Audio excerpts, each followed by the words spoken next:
नमस्कार। छत्तीसगढ़ में चुनावी समर शुरू हो गया है। बीजेपी ने अपने 21 प्रत्याशियों की पहली सूची जारी कर दी है। पहली सूची इतनी जल्दी क्यों जारी करी है, ये सब आपके मन में सवाल आता होगा। 15 साल बीजेपी राज करने के बाद कमजोर सी हो गई। 4 साल में बीजेपी कहीं दिखी नहीं। विपक्ष की भूमिका लगभग ना के बराबर बीजेपी ने निभाई। केंद्रीय नेतृत्व इस बात को समझ रहा था कि बीजेपी की स्थिति छत्तीसगढ़ में उतनी अच्छी नहीं है। लगातार सर्वे के आधार पर जो निष्कर्ष निकाला गया, उस आधार पर यह तय किया गया कि जो नए उम्मीदवारों को टिकट दिया जाएगा, उनको कुछ 2 से 3 महीना पहले समय मिलना जरूरी है, क्योंकि उस दौरान वो अपने क्षेत्र से बेहतर जनसंवाद कर सकते हैं। सबसे मुख्य वजह यह है।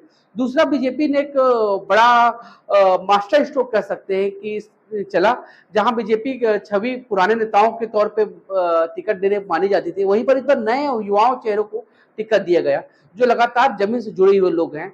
और इनका लगभग 90% ऐसे लोग हैं जिनका कोई राजनीतिक बैकग्राउंड नहीं है। तो बीजेपी ने कहीं ना कहीं एक आम जनमानस में और जनता को ये दिखाने की कोशिश की है कि अब बीजेपी आम लोगों की पार्टी है। सबसे दिलचस्प मुकाबला कहीं पर देखने को मिलेगा तो दुर्ग के पाटन में। अब पाटन की स्थिति समझिए। एक तरफ छत्तीसगढ़ के लोकप्रिय मुख्यमंत्री भूपेश बघेल हैं, जो लगातार एक मजबूत और सशक्त नेता के रूप में उभरे हैं, तो वहीं बीजेपी के सांसद विजय बघेल हैं।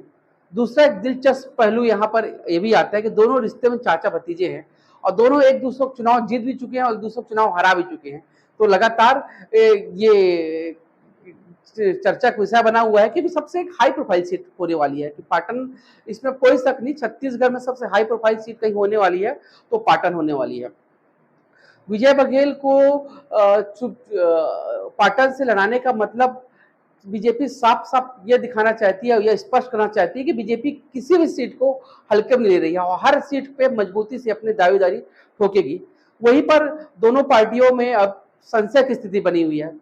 लगातार सर्वे के आधार पर अगर मैं कांग्रेस की बात करता हूं, तो कांग्रेस के जो कई सर्वे जो कराए गए, हालांकि उस सर्वे के नतीजे कभी सामने नहीं आते, बीजेपी अपनी पार्टी के अंदरूनी तौर पर रहते हैं, लेकिन कांग्रेस के वर्तमान विधायकों से जनता में नाराजगी है।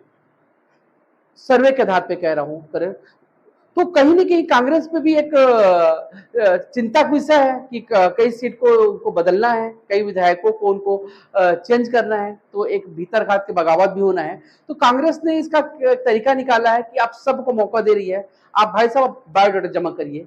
कुमारी सैलजा के आने के बाद एक प्रक्रिया चालू हुई है। हर विधानसभा से हर जिले में उम्मीदवार जो चुनाव लड़ना चाहता है, जो जिसकी इच्छा है चुनाव लड़ने की, वो अपना बायोडाटा जमा कर रहा है। उस बायोडाटा से अगर संतुष्ट होती है केंद्रीय नेतृत्व संतुष्ट होती है, तो उनको चुनाव टिकट के लिए उनको बायोडाटा पर शामिल किया जाएगा।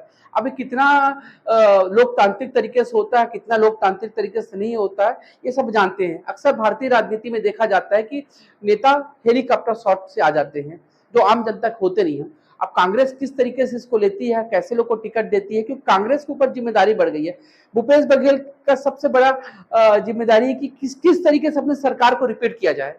हालिया कुछ वर्षों में देखें तो बीजेपी कहीं पर सरकार में आती है तो वो रिपीट होती है, लेकिन कांग्रेस का इतिहास नहीं है, कांग्रेस रिपीट नहीं हो पाती। भूपेश बघेल के लिए बड़ी चुनौती होगी। कांग्रेस सरकार में लगातार बदलाव का दौर चालू है।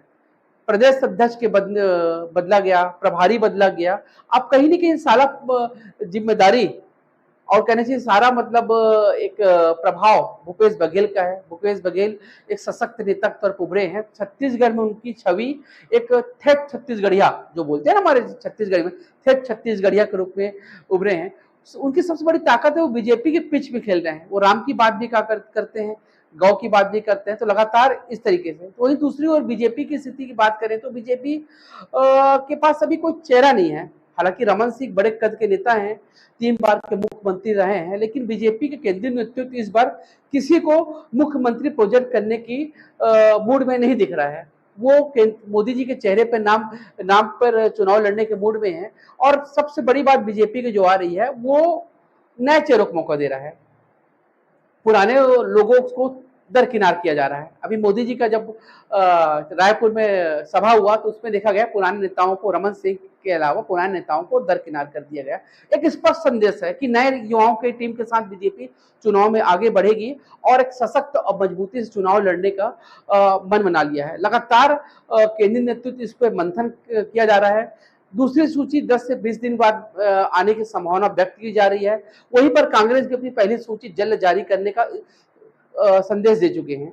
कांग्रेस और बीजेपी लगातार उन नए चेहरों को मौका देने की बात जरूर कर रहे हैं, पर अब देखने वाली बात हो रही है कि युवाओं को चेहरा मौका देने की बात सिर्फ किताबों में या रह जाती है, वास्तविकता में इनका कोई प्रभाव पड़ता है। बहुत सारे युवाओं इस बार छत्तीसगढ़ की राजनीति में अपनी टाल ठोक रहे हैं लगातार। आम आदमी पार्टी भी इस बार चुनाव में टाल ठोक रही है, लेकिन आम आदमी पार्टी का उसका प्रभाव छत्तीसगढ़ में दिखता नहीं। मुख्य रूप से दो बीजेपी और कांग्रेस में ही इस बार मुकाबला मुख्य रूप से होना है।